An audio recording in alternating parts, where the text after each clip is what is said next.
45 divided by 9 is just 5. And 9 times 5 gives us 45. So 45 divided by 45 gives us 1. But this answer is not correct. Because according to the order of operations, first we have to do parentheses, then exponents, then multiplication or division, and finally addition or subtraction. Remember that multiplication and division have equal priority and we have to work from left to right. And the same applies to addition and subtraction. In this expression, we have one division, one multiplication, and one parenthesis. Inside this parenthesis, we have one division.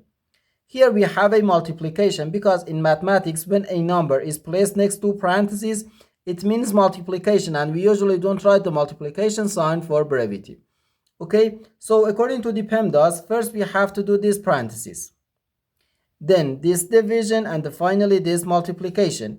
If you do this multiplication before this division, it is wrong.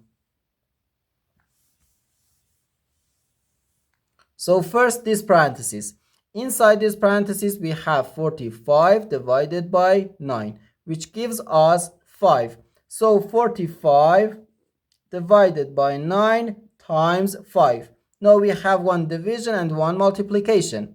As I said, multiplication and division have equal priority and we have to work from left to right. So here, first we have to do this division, not this multiplication. Okay, so 45 divided by 9, which equals 5. And 5 times 5 gives us 25. And this is our final answer to this problem.